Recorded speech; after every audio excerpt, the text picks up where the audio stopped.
Hi ಹಾಲ್ ಎಲ್ರಿಗೂ ನಮಸ್ಕಾರ. ಇವತ್ತಿನ ನಿನ್ನ ಜೊತೆ ನನ್ನ ಕತೆ ಧಾರಾವಾಹಿ ಸಂಚಿಕೆಯಲ್ಲಿ ಏನೆಲ್ಲ ಆಗುತ್ತೆ ಅಂತ ನಾನು ನಿಮ್ಗೆ ಹೇಳ್ತೀನಿ ಬನ್ನಿ. ಅದಕ್ಕೂ ಮುಂಚೆ ಯಾರೆಲ್ಲ ನನ್ನ ಚಾನಲ್ ನೋಡ್ತಿದ್ದೀರಾ ಪ್ಲೀಸ್ ಸಬ್ಸ್ಕ್ರೈಬ್ ಮಾಡ್ಕೊಂಡು ನೋಡಿ.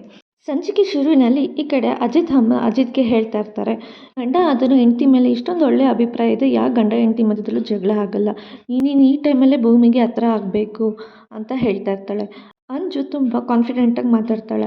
ಯಾಕಂದರೆ ಭೂಮಿ ಇವತ್ತೆಲ್ಲ ನಾಳೆ ಹೊರಟೋಗ್ತಾಳೆ, ಅವಳು ದುಡ್ಡಿಗೋಸ್ಕರ ಬಂದಿರೋದು, ಹೇಗಿದ್ರು ಅಜಿತ್ನ ಬಿಟ್ಟು ಹೋಗ್ತಾಳೆ, ನಾನೇ ಮದುವೆ ಆಗ್ತೀನಿ ಅಂತ ಹೇಳ್ತಾ ಇದ್ದಾಳೆ ಅಂತ ಹೇಳ್ತಾರೆ. ನೀನು ನೋಡಿದ್ರೆ ಒಂದು ವಾರದಲ್ಲಿ ಭೂಮಿ ನಿರ್ದೋಷಿ ಅಂತ ಪ್ರೂವ್ ಮಾಡ್ತೀನಿ ಅಂತ ಹೇಳ್ತಾ ಇದೆಯಾ. ನೋಡಪ್ಪ ಅಜಿತ, ಅಂಜು ವಿಷಯದಲ್ಲಿ ನೀನು ಸ್ವಲ್ಪ ಹುಷಾರಾಗಿರು, ಅವಳು ಏನೋ ಪ್ಲ್ಯಾನ್ ಮಾಡಿದ್ದಾಳೆ, ಗೇಮ್ ಮಾಡ್ತಿದ್ದಾಳೆ ಅಂತ ನನಗೆ ಅನ್ನಿಸ್ತಿದ್ದೆ, ನೀನು ಸ್ವಲ್ಪ ಹುಷಾರಾಗಿರು ಅಂತ ಅವರಮ್ಮ ಹೇಳ್ತಾ ಇರ್ತಾರೆ. ಆಗ ಅಜಿತ್ ಮತ್ತು ಸತ್ಯ ಇಬ್ಬರು ತಲೆ ಕೆಡಿಸ್ಕೊಂಡು ಯೋಚನೆ ಮಾಡ್ತಾ ಇರ್ತಾರೆ.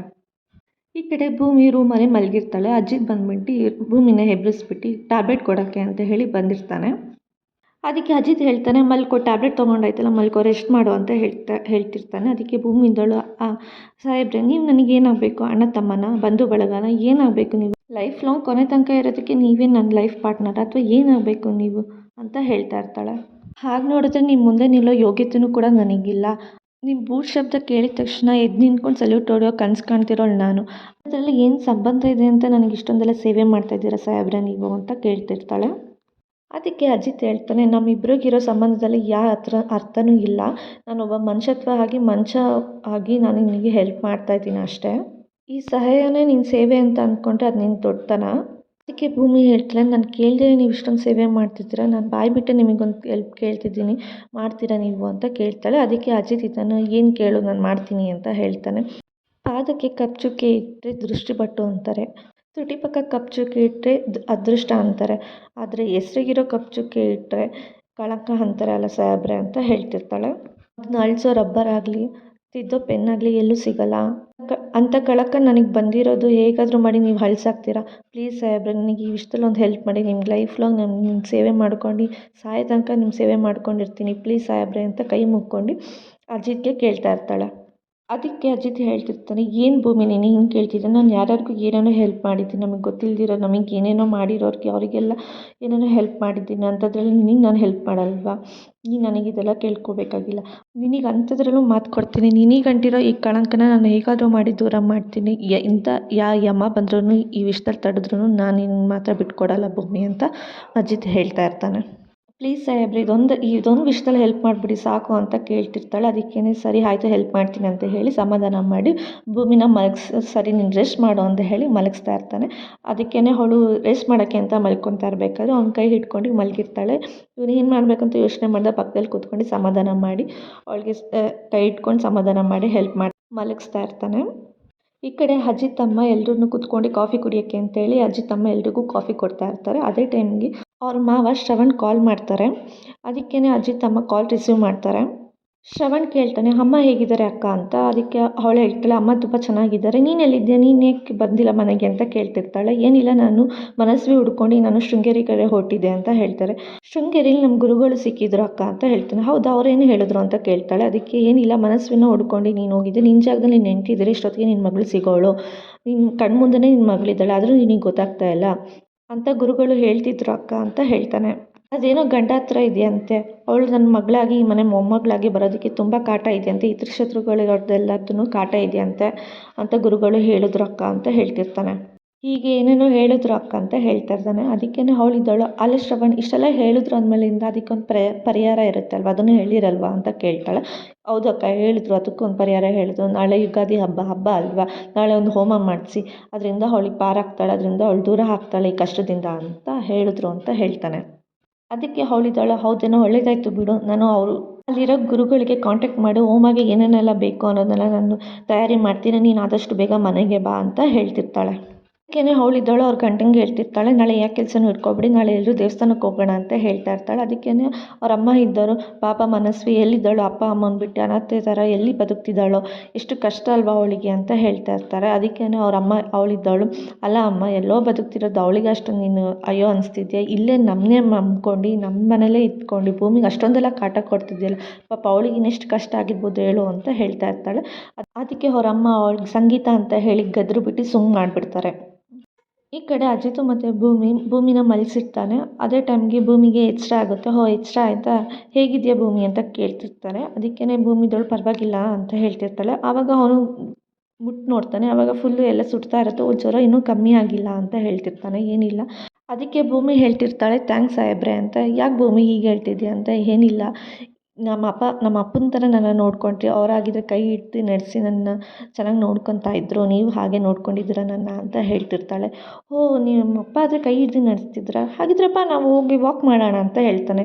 ವಾಕಾ? ಇದೆಲ್ಲ ನಂಗೆ ಅದೆಲ್ಲ ಬೇಡ, ನಂಗೆ ಸುಸ್ತಾಗ್ತದೆ, ನನ್ನ ಕೈಲಿ ಆಗಲ್ಲ ಅಂತ ಹೇಳ್ತಿರ್ತಾಳೆ. ನೀನು ನೆನ್ಪು ಮಾಡಿದ್ದು ಒಳ್ಳೇದಾಯಿತು. ಬರೀ 4 ಗೋಡೆ ಮಧ್ಯದಲ್ಲಿ ಬೆಳಗ್ಗೆಯಿಂದ ಇದೆಯೇ, ನಿನಗೆ ಸುಸ್ತಾಗಿರುತ್ತೆ. ಸುಮ್ಮನೆ ಯಾಕೆ ಬಾ, ನಿನಗೆ ಹುಷಾರಿಲ್ಲ ತಾನೇ, ಬಾ ಹೋಗೋಣ ಅಂತ ಹೇಳಿ ಕರ್ಕೊಂಡು ಹೋಗ್ತಾ ಇರ್ತಾನೆ. ಈ ಕಡೆ ಫ್ಯಾಮಿಲಿಯವರೆಲ್ಲರೂ ಆಚೆ ಕೂತ್ಕೊಂಡಿರ್ತಾರೆ. ಅದೇ ಟೈಮ್ಗೇನೆ ಭೂಮಿನ ಕರ್ಕೊಂಡು ಅವನು ವಾಕ್ ಮಾಡಿಸೋಣ ಅಂತ ಹೇಳಿ ಕರ್ಕೊಂಡು ಹೋಗ್ತಿರ್ತಾಳೆ. ಅದಕ್ಕೇನೆ ವಾಕ್ ಮಾಡ್ತಿರ್ಬೇಕಾದ್ರೆ ಭೂಮಿ ಹೇಳ್ತಾಳೆ, ಸಾಕು ಸಾಹೇಬ್ರೆ, ನನ್ನ ಕೈಲಿ ಆಗ್ತಿಲ್ಲ ಅಂತ. ಪರವಾಗಿಲ್ಲ, ಏನಾಗಲ್ಲ, ನಿನ್ಗೆ ಹುಷಾರಿಲ್ಲ, ಕಾಲೇನೂ ಆಗಿಲ್ಲ ತಾನೆ, ನಡಿ, ಏನಾಗಲ್ಲ, ವಾಕ್ ಮಾಡು ಅಂತ ಹೇಳ್ತಿರ್ತಾನೆ. ಅದೇ ಟೈಮ್ಗೇನೆ ಅಂಜು ಹೋಗ್ಬಿಟ್ಟು ಅವ್ರ ಅಜ್ಜಿಗೆ ಹೇಳ್ತಾಳೆ, ನೋಡಜ್ಜಿ, ನೀನು ಬಾತ್ರೂಮಲ್ಲಿ ಬಿದ್ದಾಗ ಒಂಚೂರು ಬಂದು ನೀನು ಎತ್ತಿ ಎಬ್ಬಿಸಿ ಓಡಾಡಿಸಿಲ್ಲ. ಈ ಥರ ಭೂಮಿಗೆ ನೋಡು ಎಷ್ಟು ಹೆಲ್ಪ್ ಮಾಡ್ತಿದ್ದಾನೆ, ವಾಕ್ ಮಾಡ್ಸೋಕ್ಕೆಲ್ಲ ಹೆಲ್ಪ್ ಮಾಡ್ತಿದ್ದಾನೆ ಅಂತ ಹೇಳ್ತಿರ್ತಾಳೆ. ಅದಕ್ಕೇ ಅಜಿತ್ ನಿನಗೆ ಗೊತ್ತಿಲ್ಲ ಅಷ್ಟೇ, ಅವ್ನು ನನಗೆ ಹೆಲ್ಪ್ ಮಾಡಿದ್ದಾನೆ ಅಂತ ಹೇಳ್ತಾಳೆ. ಹೌದಾ, ನಿನಗೇನು ಹೆಲ್ಪ್ ಮಾಡಿದ್ದಾನೆ? ನೀವೆಲ್ಲ ಮಲಗಿರ್ಬೇಕಾದ್ರೆ ರಾತ್ರಿ ನನಗೊಬ್ಳಿಗೆ ರಾತ್ರಿ ನಿದ್ದೆ ಬರ್ತಿರ್ಲಿಲ್ಲ. ಆದರೆ ಅಜಿತ್ ಬಂದು ನನ್ನ ರೂಮಿಗೆ ಬಂದು ಅವ್ನು ನನ್ನ ಕೈ ಹಿಡ್ದು ವಾಕ್ ಮಾಡಿಸ್ತಿದ್ದ, ತಮಾಷೆ ಮಾಡ್ತಿದ್ದ, ನನಗೆ ತುಂಬ ಚೆನ್ನಾಗಿ ನೋಡ್ಕೊಂಡಿದ್ದ ನನ್ನ ಅಂತ ಹೇಳ್ತಿರ್ತಾರೆ ಅವ್ರ ಅಜ್ಜಿ. ಅದಕ್ಕೆ ಅಂಜು ಕೇಳ್ತಾಳೆ, ಯಾಕೆ ಅಜ್ಜಿ ಇದೆಲ್ಲ ನನಗೆ ಹೇಳಿಲ್ಲ ಅಂತ. ಅದಕ್ಕೆ ಎಲ್ರಿಗೂ, ಮನೇಲಿರೋರು ಎಲ್ರಿಗೂ ಗೊತ್ತು, ಆದರೆ ನಿನಗೆ ಗೊತ್ತಿಲ್ಲ, ಹೇಳೋ ಸಂದರ್ಭ ಬಂದಿರಲಿಲ್ಲ, ಅದಕ್ಕೆ ನಾನು ಹೇಳಿರಲಿಲ್ಲ ಅಂತ ಅವ್ರ ಅಜ್ಜಿ ಹೇಳ್ತಾ ಇರ್ತಾರೆ ಅಂಜುಗೆ. ಅದಕ್ಕೆ ಅಜಿತಪ್ಪ ಹೇಳ್ತಾರೆ, ಅವನು ಎಲ್ರಿಗೂ ಹೆಲ್ಪ್ ಮಾಡಿದ್ದಾನೆ, ಮಗನಾಗಿ, ಮೊಮ್ಮಗನಾಗಿ, ಗಂಡನಾಗಿ 3 ಪಾತ್ರನ ತುಂಬ ಚೆನ್ನಾಗಿ ನಿರ್ವಹಿಸಿದ್ದಾನೆ ಅವನು ಅಂತ ಹೇಳ್ತಿರ್ತಾರೆ ಅವರ ಅಪ್ಪ. ಆದರೆ ನಮಗೆ ಇಷ್ಟ ಆಗದಿರೋ ಮದುವೆ ಮಾಡ್ಕೊಂಬಂದು ನಮ್ಮ ದೃಷ್ಟಿಲಿ ಮಾತ್ರ ಅವ್ನು ಕೆಟ್ಟವನಾಗಿದ್ದಾನೆ ಅಷ್ಟೇ ಅಂತ ಹೇಳ್ತಿರ್ತಾರೆ ಅವರಪ್ಪ. ಅದಕ್ಕೆ ಸತ್ಯ ಹೇಳ್ತಿರ್ತಾನೆ, ರಾಮಕೃಷ್ಣನು ಕೂಡ ಒಳ್ಳೆಯವರಾಗಿಲ್ಲ ಯಾರ ದೃಷ್ಟಿಲಿ, ಇವನೊಬ್ಬ ಸಾಮಾನ್ಯ ಮನುಷ್ಯ ಹಾಗಂತ ಹೇಳ್ತಿರ್ಬೇಕಾದ್ರೆ ಅಂಜು ಇದ್ದಳು, ನಿಮ್ಗೆ ಯಾರಿಗೆ ಕೇಳಿದ್ದು, ನೀವು ಬಾಯಿ ಮುಚ್ಕೊಂಡು ಇರೋದಕ್ಕಾಗಲ್ವಾ ಅಂತ ಹೇಳ್ತಿರ್ತಾರೆ. ಅಯ್ಯೋ ಸಾರಿ, ನಿಮಗೆಲ್ಲ ಡಿಸ್ಟರ್ಬ್ ಆಗಿದೆ, ಸಾರಿ ಅಂತ ಸತ್ಯ ಕೇಳ್ತಿರ್ತಾನೆ. ಅದೇ ಟೈಮ್ಗೆ ಒಂದು ಕೊರಿಯರ್ ಬರುತ್ತೆ. ಅದಕ್ಕೇ ಅಜಿತ್ ಇಂದನು ಸತ್ಯನ ಕಳಿಸ್ತಾನೆ. ಸತ್ಯ ಅಣ್ಣ ಹೋಗಿ ಕೊರಿಯರ್ ಬಂದಿದೆ ತೊಗೊಬಾ ಅಂತ. ಆಮೇಲಿಂದ ಕೊರಿಯರ್ ತರೋಕ್ಕೆ ಅಂತ ಸತ್ಯ ಹೋದಾಗ ಈ ಕಡೆ ಅಜ್ಜಿಗೆ ಹೇಳ್ತಿರ್ತಾರೆ, ಅಲ್ಲ, ನಾವು ಒಂದಿನ ರಜೆ ಹಾಕೋ ಅಂದರೆ ಆಫೀಸು, ಒಂದಿನ ಕೂಡ ರಜೆ ಹಾಕ್ತಿರ್ಲಿಲ್ಲ, ಇವಳು ನೋಡಿದ್ರೆ ಇಷ್ಟೊಂದು ಸೇವೆ ಮಾಡ್ತಿದ್ದೆ, ನಿನಗೆ ಜಾಸ್ತಿ ಆಗಲಿಲ್ವಾ ಅಂತ ಅಜಿತ್ಗೆ ಕೇಳ್ತಿರ್ಬೇಕಾದ್ರೆ ಅಜಿತ್ ಹೇಳ್ತಾನೆ, ಇದು ಜಾಸ್ತಿ ಆಯಿತಾ, ನನಗೆ ಅನಿಸ್ಲಿಲ್ಲ ಅಜ್ಜಿ ಅಂತ ಹೇಳಿ, ಬಾ ಭೂಮಿ, ನಿಮಗೆ ಇಲ್ಲಿ ವಾಕ್ ಮಾಡಿದ್ದು ಜಾಸ್ತಿ ಆಯಿತು, ಬಾ ನಾವು ಒಳಗೆ ಹೋಗೋಣ ಅಂತ ಹೇಳಿ ಕರ್ಕೊಂಡು ಹೋಗ್ತಿರ್ತಾನೆ. ಸೊ ಆವಾಗ ಎಲ್ಲರೂ ಒಳಗೆ ಹೋಗಿ ಕುತ್ಕೊಳ್ಳೋಕ್ಕೆ ಅಂತ ಹೇಳಿ ಎಲ್ಲರೂ ಒಳಗಡೆ ಹೋಗ್ತಿರ್ಬೇಕಾದ್ರೆ ಅಜಿತ್ ಇದ್ದವನು ಭೂಮಿನ ಕರ್ಕೊಂಡು ಅಡುಗೆ ಮನೆ ಕಡೆ ಹೋಗ್ತಾನೆ. ಅದಕ್ಕೆ ಭೂಮಿ ಇದ್ದವಳು, ಇಲ್ಲ ನಾನು ಬರಲ್ಲ ಅಂತ ಹೇಳ್ತಿರ್ತಾಳೆ. ಏನಕ್ಕೆ ಬರಲ್ಲ, ಬಾ ಅಂತ ಹಿಂಸೆ ಮಾಡಿ ಕರ್ಕೊಂಡು ಹೋಗ್ತಿರ್ತಾನೆ. ಅದಕ್ಕೇ ಭೂಮಿ ಇದ್ದವಳು, ಇಲ್ಲ ನಾನು ಬರಲ್ಲ ಅಂತ ಹೇಳ್ತಿರ್ತಾಳೆ. ಆವಾಗ ಎಲ್ರಿಗೂ ಶಾಕ್ ಆಗುತ್ತೆ. ಆವಾಗ ಎಲ್ಲರೂ ನೋಡ್ತಾ ಇರ್ತಾರೆ. ಆವಾಗ ಸತ್ಯ ಇದ್ದನು, ಯಾಕೆ ಭೂಮಿ ಎಷ್ಟು ಕರೆದ್ರೂ ಬರಲ್ಲ ಅಂತ ನೆನ್ಪು ಮಾಡ್ಕೊಂಡಿರ್ಬೇಕಾದ್ರೆ ಅಜ್ಜಿ ಹೇಳಿರ್ತಾರೆ, ನಿನ್ಗೆ ಯಾವ ಯೋಗ್ಯತೆ ಇದೆ ಅಂತ ನೀನು ಅಡುಗೆ ಮನೆಗೆ ಹೋಗ್ತಿದ್ಯಾ, ಅಡುಗೆ ಮನೇಲಿ ಸಾಕ್ಷಾತ್ ಅನ್ನಪೂರ್ಣೇಶ್ವರಿ ಇರ್ತಾರೆ, ಅದನ್ನು ಇರೋ ಜಾಗದಲ್ಲಿ ನೀನು ಯಾಕೆ ಹೋಗ್ತಿದ್ಯಾ ಅಂತ ಹೇಳಿ ಒಂದಿನ ಅಜ್ಜಿ ಭೂಮಿಗೆ ಬೈದಿರೋದನ್ನ ನೆನ್ಪು ಮಾಡ್ಕೊಂಡಿರ್ತಾನೆ. ಅದಕ್ಕೇ ಭೂಮಿ ಬರ್ತಿಲ್ಲ ಅಂತ ಅಂದ್ಕೊಂಡು ಅವನು ಭೂಮಿಗೆ ಹಿಂಸೆ ಮಾಡಿ ಕೂಡಿಸ್ತಾನೆ. ಪರವಾಗಿಲ್ಲ, ನೀನು ಬಾ, ನಾನಿದ್ದೀನಿ ತಾನೆ ಅಂತ ಹೇಳಿ ಡೈನಿಂಗ್ ಟೇಬಲ್ ಮೇಲೆ ಕೂರಿಸಿರ್ತಾನೆ. ಆವಾಗ ಅಜಿತ್ ಹೋಗ್ಬಿಟ್ಟು ಅಡುಗೆ ಮನೆಯಿಂದ ಅಡುಗೆ ಮಾಡೋರ ಥರ ಕೆಲಸಕ್ಕೆ ರೆಡಿ ಆಗೋ ಥರ ಬಂದಿರ್ತಾನೆ. ಆಗ ಎಲ್ಲರೂ ನೋಡಿ ಫುಲ್ ಶಾಕ್ ಆಗ್ತಾರೆ. ಏನಿದು, ನೀನು ಯಾಕೆ ಈ ಥರದ್ದು ಡ್ರೆಸ್ ಆಗಿದೆಯಾ ಅಂತ ಎಲ್ಲರೂ ಅವ್ರ ಅಮ್ಮ ಕೇಳ್ತಿರ್ಬೇಕಾದ್ರೆ ಅಜಿತ್ ಹೇಳ್ತಾನೆ, ಏನಿಲ್ಲ, ನನ್ನ ಹೆಂಡ್ತಿಗೆ ಹುಷಾರಿಲ್ವಲ್ಲ, ಹಂಗಾಗಿ ನಾನೇ ಅವಳಿಗೆ ಅಡುಗೆ ಮಾಡಾಕ್ತೀನಿ, ನಾನೇ ಅವಳಿಗೆಲ್ಲ ಸೇವೆ ಮಾಡ್ತೀನಿ ಅಂತ ಹೇಳ್ತಿರ್ತಾಳೆ. ಅದಕ್ಕೇ ಅವ್ರ ಅತ್ತೆ ಇದ್ದವರು, ಅಯ್ಯೋ ಕಂದ, ನೀನು ಯಾವತ್ತೂ ಅಡುಗೆ ಮಾಡಿಲ್ಲ, ನೀನು ಇವಾಗ ಅಡುಗೆ ಮಾಡ್ತಿದ್ಯಾ ಅಂತ ಕೇಳ್ತಿರ್ತಾರೆ.